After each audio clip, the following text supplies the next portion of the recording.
Dazed, bloodied, but still alive.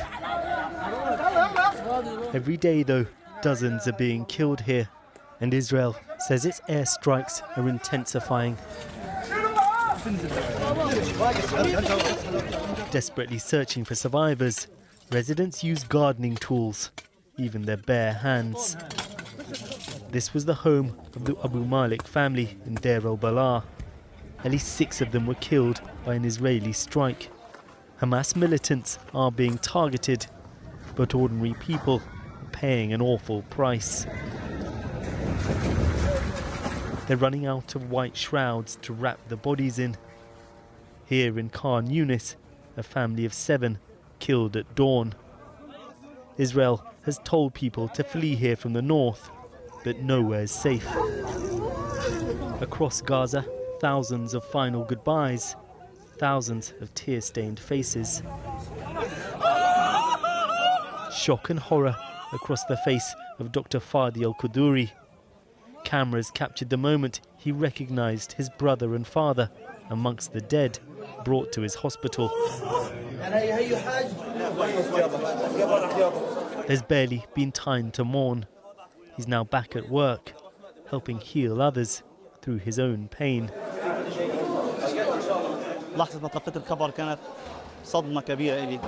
I can't describe my feelings. My heart aches from their loss. I couldn't believe when I saw them. I couldn't even tell them apart at first. Despite how hard it is, despite the complete destruction of my house and the death of my family, I will continue my work until my last breath. A small glimmer of hope today as another aid convoy crossed over from Egypt. But this is just a tiny proportion of what's needed in Gaza. In southern Israel, communities struggle to process their own pain. In Kibbutz Be'eri, they're still searching for bodies. Last week, they found a 5-year-old boy burnt to death, hiding in his attic. Hamas ruthlessly massacred more than 100 people here. Walking through these now abandoned houses, you get this really surreal snapshot of the ordinary, happy lives that people were living here until this awful attack completely upended them, destroyed them. Look at this blood stain right across the floor here. This was obviously a children's bedroom. Now you can see all across the floor blood stains, blood-soaked clothes, bullet holes on the walls.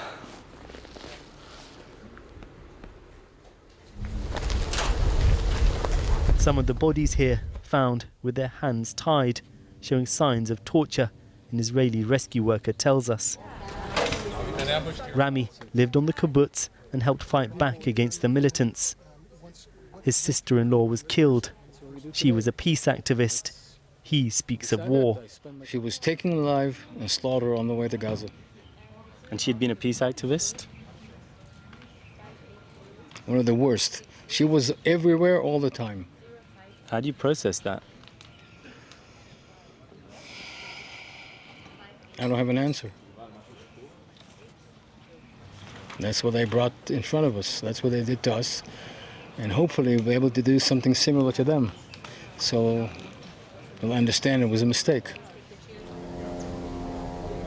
The cycle of violence here goes back decades. But these past weeks have been some of the bloodiest ever. And the fighting is far from over. Well, earlier I spoke to the Archbishop of Canterbury, Justin Welby, who's been in Jerusalem on a visit and has been meeting the families, some of the families, of those caught up in the original attack. How do I begin to convey what this means for you? David lost his 22-year-old son, Joseph, a soldier. We buried our son, but we were fortunate enough to have his body to bury. I plead, if you can help. I have 2 sisters. I'm not sure they're hostages. We don't know. Only 80 years after the Nazi shot her, we should still be in the same situation, and maybe even worse. I am very, very angry. The meeting was intimate, intense, and utterly heartbreaking. You used the word evil a lot, and they use the word evil a lot. Yeah. There are Palestinian families who are with their children. They will want to know whether what's happened to them is also an example of evil. Yes. The killing of children in war is the killing of civilians in war is always an evil thing. We have to be very, very careful about who and how we blame. We lament. There is in the Psalms the difference between lament and protest. You lament first, and then you protest. But you lament that to see what happened on October the 7th, to see what happened at the Al-Akhli hospital, those are evil things to happen to anyone. You don't have to say someone's evil, but to say this is an eruption of evil in our world. But in this part of the world, people are pointing fingers. They're pointing at Hamas, fingers. and then Palestinians are pointing at the Israeli government. They are pointing fingers, and I'm not pointing fingers. I am lamenting and mourning those who suffer so much.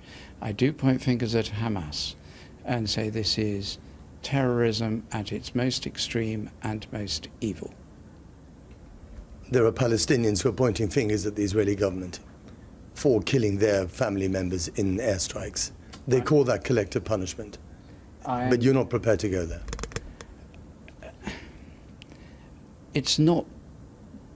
You can say something which in different circumstances might be useful at a time that just makes everything worse. And of course Palestinian families cry out in protest. Who wouldn't when they've lost their children? Let's not run to judgment and blame straight away. Let us lament and mourn with them, as we've been doing this morning. What do you say to those demonstrators on the streets of London who are saying this is Israeli genocide against the Palestinians?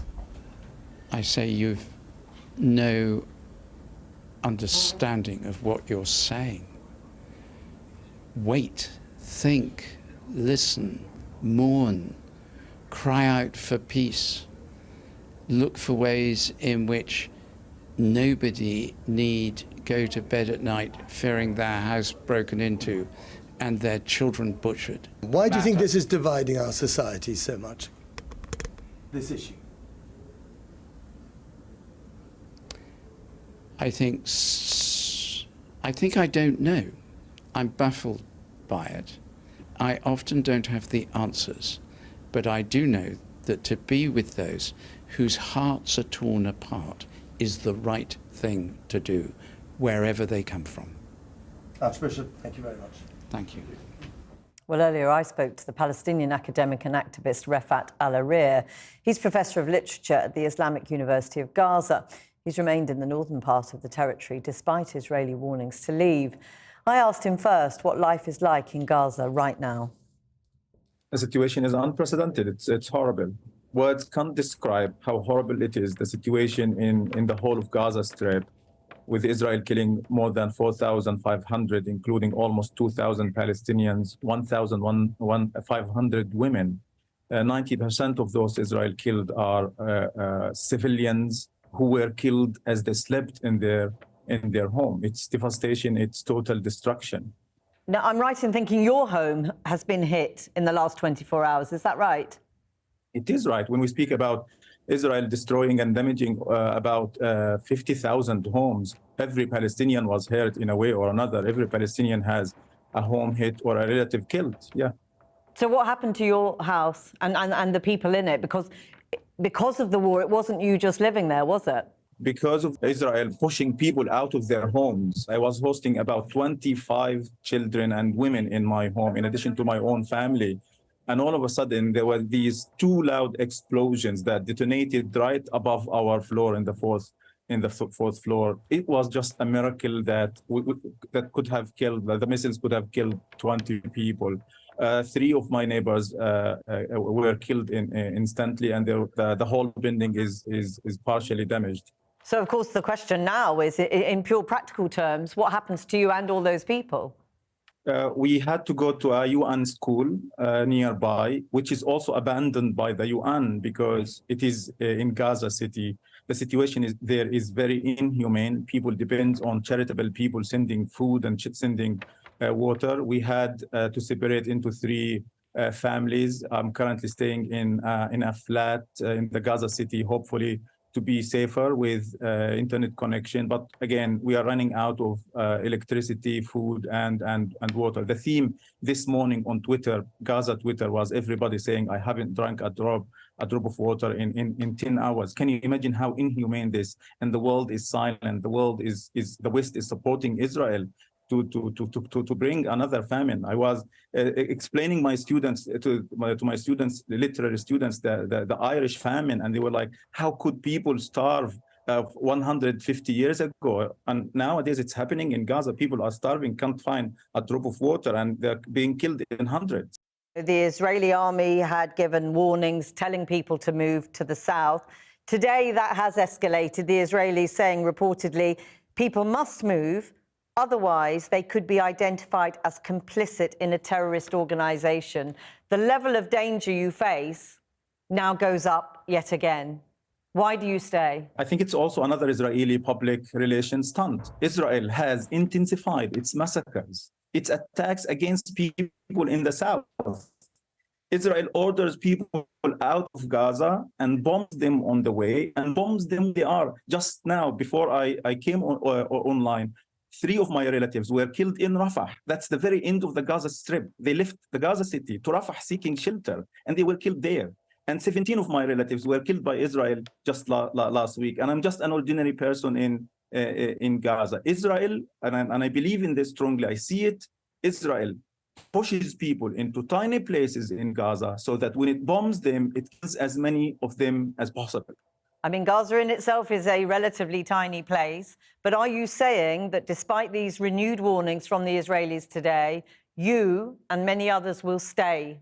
Yeah, we're not moving because it's more dangerous to go on the road, and it's more dangerous in the south than it is in Gaza City. If Israel wants a land invasion into Gaza City, we're also staying, not because we are terrorists, not because we are fighters, but because we are hoping to prevent another displacement. Al-Arir, we'll have to end it there for now, but thank you very much for talking to us.